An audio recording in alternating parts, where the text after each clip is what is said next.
तो एकदम ये देखा जाए तो एकदम बंजर जमीन थी।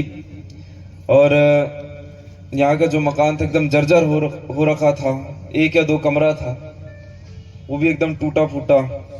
मतलब वहां उसको देख के कोई रहेगा नहीं ऐसा लगता था।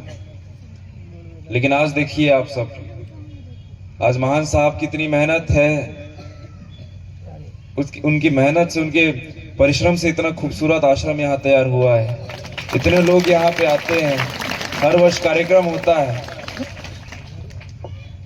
तो ये पूरी जो भी है महान साहब की मेहनत है ये। और काफी खुशी भी होती है, काफी आनंद भी आता है। ऐसा कुछ हम देखते हैं। और ये आश्रम में पता नहीं मुझे कुछ अलग ही महसूस होता है, एक अलग ही आनंद आता है। ऐसा लगता है मैं यहाँ पे आके महीनों रुकूं, महीनों रुकूं मैं यहाँ आके, ऐसा लगता है। तो मैं वापस बहुत बधाई दूंगा। महान साहब आपकी मेहनत काफी है, आप सभी की यहाँ काफी मेहनत हुई है इस कार्यक्रम में, इस आश्रम को बनाने में। बहुत खूबसूरत है ये, काफी आनंद आ रहा है।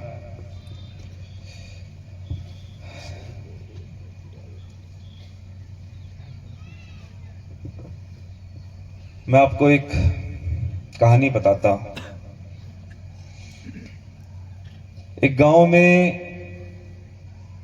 एक पंडित रहते थे, पंडित भोला शास्त्री उनका नाम था। वो पंडित जी जो थे वो काफी टेंशन में रहते थे, काफी टेंशन में रहते थे, सुबह शाम टेंशन में रहते थे। तो वहां के गांव वाले अब उन्हें कहते थे, पंडित जी आप पूजा से ज्यादा टेंशन लेते हैं, पूजा से ज्यादा आप टेंशन करते हैं।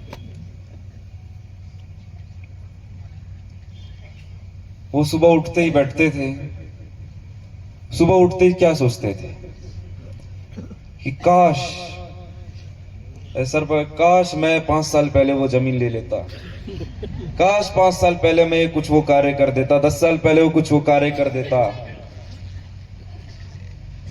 फिर अब पता नहीं अगले वर्ष बारिश होगी कि नहीं होगी, फसल अच्छी होगी कि नहीं होगी। बिल्कुल एकदम चिंतित रहते थे भूतकाल और भविष्य काल को लेके। अब वर्तमान काल तो चाय जैसी ठंडी होती है, उनका वर्तमान चाय जैसे एकदम ठंडा हो गया। वो सिर्फ और सिर्फ या तो भूतकाल में जीते थे या भविष्य काल में जीते थे। एक दिन वहां पे एक साधु आए, उस गांव में एक साधु आए। उन्होंने देखा पंडित जी को, तो पंडित जी तो एकदम अपना माथा पकड़ के बैठे हुए हैं, एकदम चिंतित भूत भविष्य की चिंता में बैठे हुए। तो साधु महाराज कहते हैं, क्यों, क्या हुआ पंडित जी, क्या हुआ शास्त्री जी? तो फिर कहते हैं पंडित जी कि क्या बताएं महाराज, हमें भूतकाल काफी सताता है और भविष्य से हम बहुत डरते हैं कि पता नहीं क्या होगा।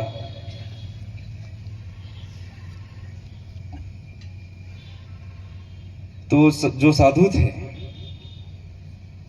थे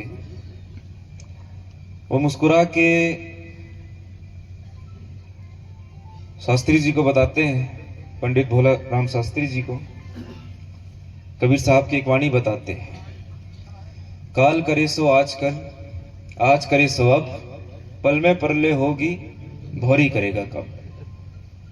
ये साहब की वाणी बताते हैं, कहते हैं कि जो करना है अभी करो, वर्तमान में रहो। जो है ये वर्तमान है, जो है ये अभी है। तो पंडित जी थोड़ा समझते हैं। जी सही कह रहे हैं महाराज आप, सही कह रहे हैं साधु जी, बिल्कुल सही बात है कि वो थोड़ा थोड़ा समझते हैं। उसके बाद जो साधु जी थे वो पंडित जी को मुस्कुरा के कहते हैं कि पंडित जी आप बिना मशीन के ही टाइम ट्रेवल करते हैं। सुबह 10 साल पीछे रहते हैं, दोपहर को 5 साल आगे रहते हैं, अब में तो आप 1 मिनट भी नहीं रहते। अब में वर्तमान में आप 1 मिनट भी नहीं रहते। तो गांव वाले जो थे वो हंस दिए और पंडित जी भी मुस्कुरा दिए। नहीं सही कह रहे हैं आप, पंडित जी भी मुस्कुरा दिए। तो उसके बाद से जो जो पंडित जी थे, भोलाराम शास्त्री जी थे, वो सुबह उठते ही जो होगा देखा जाएगा, जो हो गया हो गया, जो आगे आएगा उसको देखते हैं। मैं तो अभी मस्त गरम गरम चाय पीऊंगा। वो आनंद में रहते हैं। तो उसके बाद से सभी गांव वाले उन्हें क्या कहने लगे, पंडित भोलानाथ वर्तमान नंद।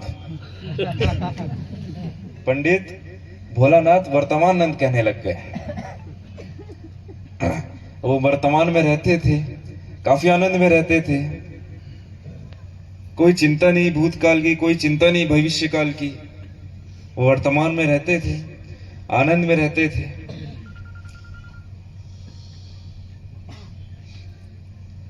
और परमात्मा का सुमरन करते रहते थे।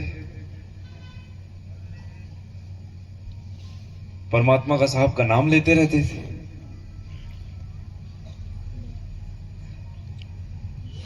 अब आप बताइए, यहां आप में से कितने लोग पंडित भोला शास्त्री हैं और कितने में वर्तमान नंद है?